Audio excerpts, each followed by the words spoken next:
What's up YouTube? Welcome to today's video. In today's video, I'm going to talk about 3 different diets, or dieting methods rather, that I used in my most recent cut, where I dieted down from 185 pounds down to about 157 pounds.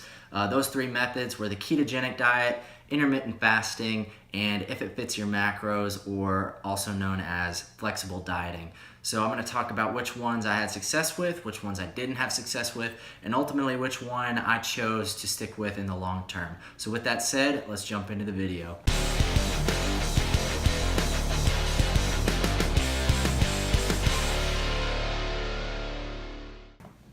What's up guys? So first up, let's talk about the ketogenic diet.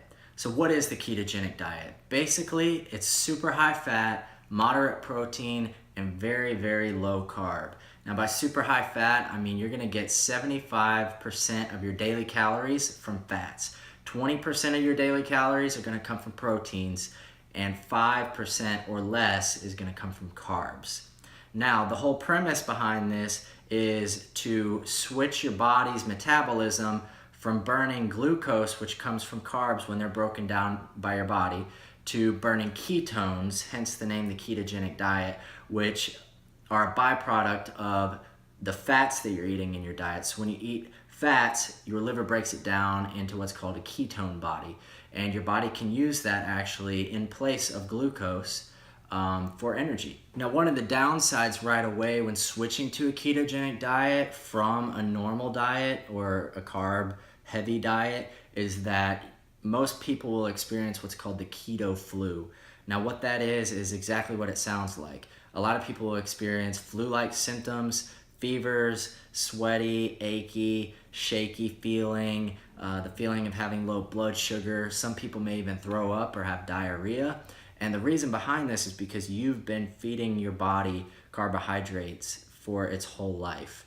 If you've never eaten ketogenic before, all your body is used to is burning glucose from carbohydrates. So it's quite a shock to the system when you basically go from eating 30 to 40%, even 50% of your diet coming from carbohydrates over to 75% of your diet now coming from fats. Your body doesn't really know what to do at first, so that transition period, which can last 2 to 3 days, up to 2 weeks for some people, can be quite difficult to overcome. So that's definitely one of the negatives of the ketogenic diet, is that the transition period is often pretty tough, and a lot of people can't make it through that to really have the positive effects later on down the road that the ketogenic diet can bring. However, there are ways to overcome or lessen the severity of the keto flu during the transition period.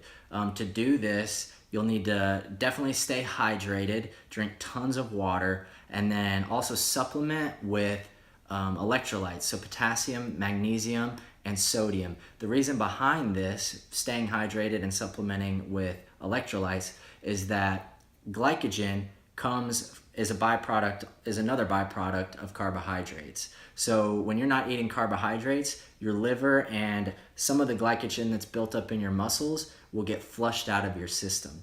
Now, I don't remember the statistic exactly, but I believe for each gram of glycogen that your body stores, it stores 3 to 4 grams of water with that 1 gram of glycogen. So when your body's flushing out all of this glycogen, you're gonna lose a ton of water. So you can get dehydrated really easily. Your electrolytes will plummet. So again, a way to overcome a lot of the keto flu symptoms is to stay hydrated and supplement with those electrolytes to keep those built up. Now, once you've made it through the keto flu, or that transition period from burning glucose from carbohydrates to burning ketones from fats, you really start to benefit a lot from eating ketogenic.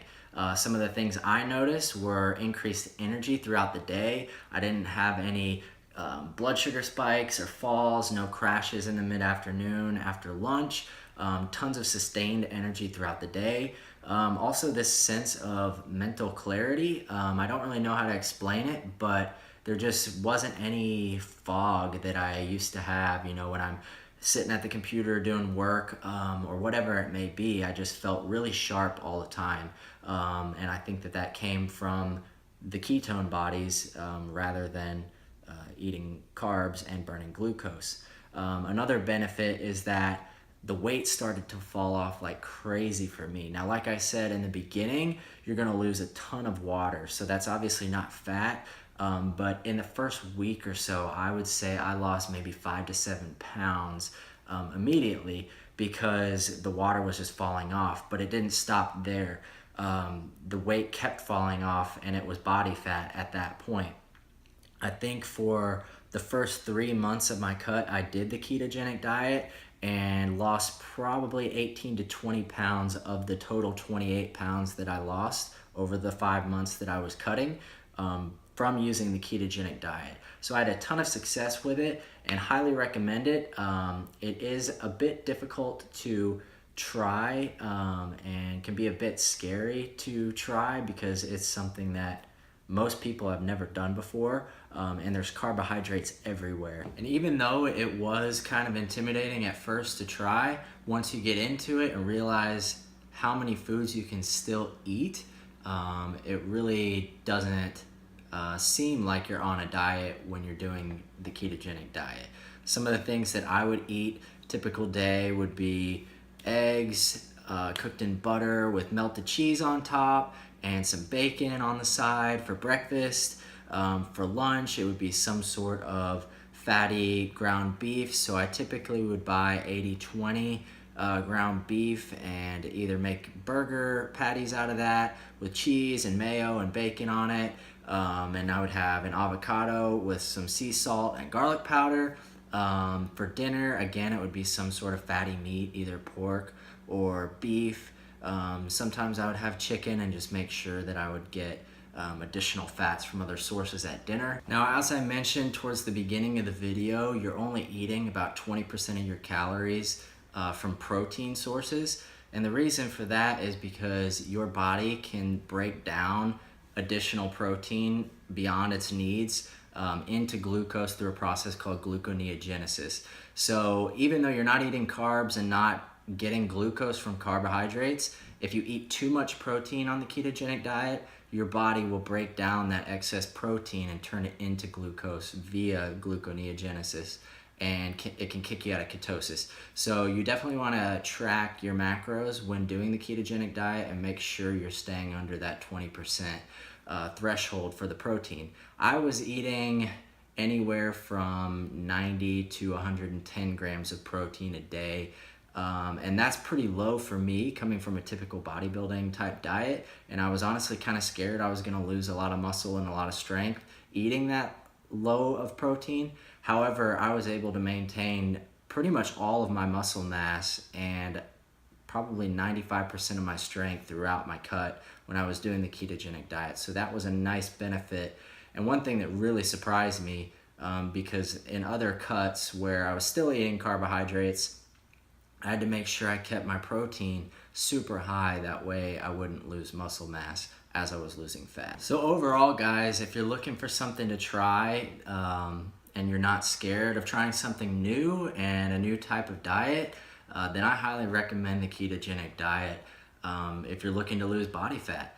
I don't think it's a magic diet and it's going to work for everybody, so you may try it and find out that it just doesn't work for you. For me, it worked for about 3 months, and I benefited greatly from it. All right, guys, so we're done with the ketogenic diet. The next method that I tried in my last cut was intermittent fasting. Now, intermittent fasting, for those of you who don't know what it is, basically you fast for a certain amount of hours throughout the day, and you save all of your food or all of your eating for a specific window. That's typically an 8-hour window. What I did was fasted from about 8 or 9 p.m. at night all the way until lunch the next day. So I would typically eat from about noon to 8 p.m. That was my feeding window where I got all of my calories for the day. Now, the reason intermittent fasting works is because it's a lot harder to overeat since you're saving all of your eating for a short amount of time. So if you're eating throughout the whole day, it's a lot easier to eat more calories. But when you shorten that feeding window down from 16 or 18 hours that you're awake down to 8 hours, it's a lot harder to exceed your caloric maintenance or whatever calorie goal you're shooting for each day. One of the downsides to intermittent fasting is that it can be a bit inconvenient. If you're at work and your boss brings in breakfast or something like that and it's not in your feeding window, unfortunately you're gonna have to turn that down. On the opposite end, if you're out with friends on the weekend and it's after 8 or 9 p.m. and your feeding window is gone, there's not really anything you can do about it if your friends say, hey, let's go get pizza and beer or whatever.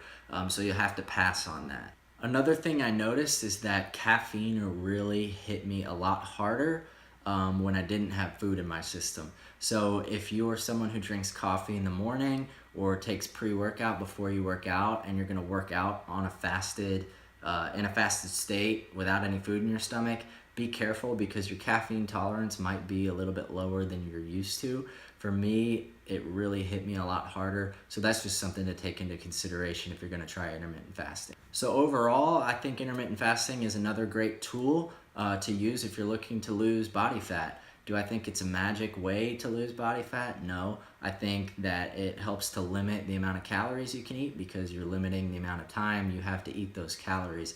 So I think intermittent fasting is really good for someone who finds themselves just grazing throughout the day and eating from basically the time they wake up all the way until the time they go to bed. This really helps to shorten that window and limit the amount of calories you can fit in your day. So next up, guys, let's talk about IIFYM, or if it fits your macros, also known as flexible dieting. This is the last method that I tried, and I've done this on other cuts before, but I wanted to include this in the video as well.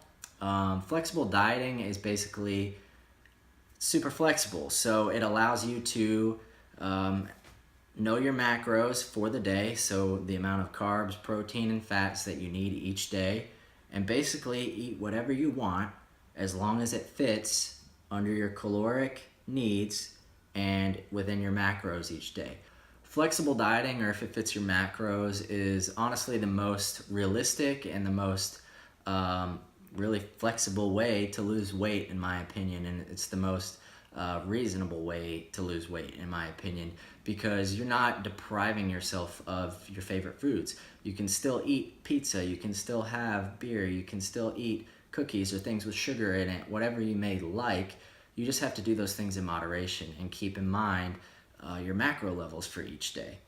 For me, I'm not a big morning eater. I used to be, and I used to eat huge breakfasts each morning.